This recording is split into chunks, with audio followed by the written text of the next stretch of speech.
So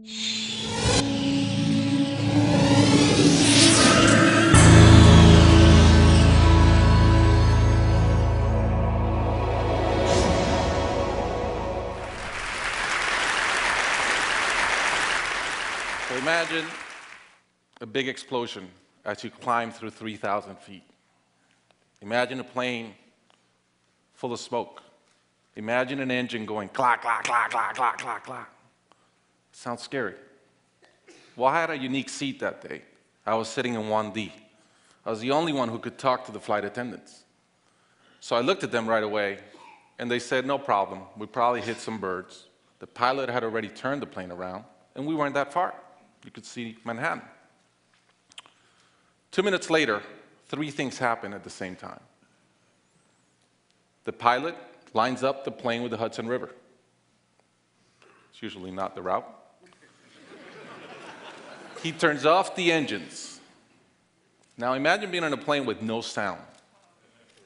And then he says 3 words, as unemotional 3 words as I've ever heard. He says, brace for impact. I didn't have to talk to the flight attendant anymore. I could see in her eyes, it was terror. Life was over. And I want to share with you 3 things I learned about myself that day. I learned that it all changes in an instant.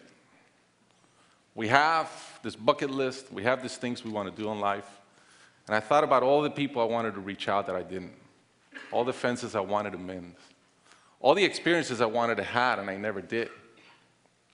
As I thought about that, later on I came up with a saying, which is, I collect bad wines. Because if the wine is ready and the person is there, I'm opening it. I no longer want to postpone anything in life. And that urgency, that purpose has really changed my life. The second thing I learned that day, and this is as we clear the George Washington Bridge, which was by not a lot, I thought about, wow, I really feel one real regret. I've lived a good life. In my own humanity and mistakes, I've tried to get better at everything I've tried. But in my humanity, I also allow my ego to get in. And I regretted the time I wasted in things that did not matter with people that matter. And I thought about my relationship with my wife, with my friends, with people. And after, as I reflected on that, I decided to eliminate negative energy from my life. It's not perfect. It's a lot better. I've not had a fight with my wife in 2 years. It feels great. I'm no longer trying to be right.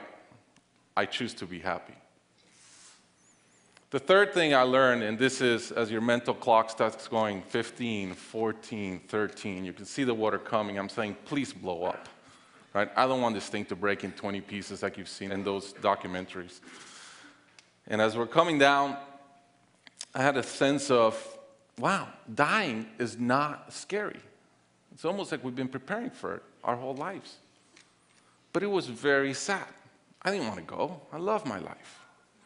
And that sadness really framed in one thought, which is, I only wish for one thing.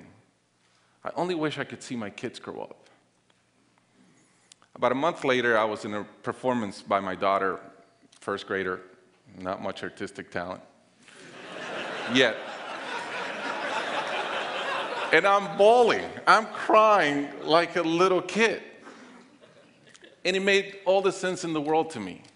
I realized at that point, by connecting those 2 dots, that the only thing that matters in my life is being a great dad. Above all, the only goal I have in life is to be a good dad. I was given the gift of a miracle of not dying that day. I was given another gift, which was to be able to see into the future and come back and live differently. I challenge you guys that are flying today. Imagine the same thing happens on your plane, and please don't. But imagine, and how would you change? What would you get done that you're waiting to get done because you think you'll be here forever? How would you change your relationships and the negative energy in them? And more than anything, are you being the best parent you can? Thank you.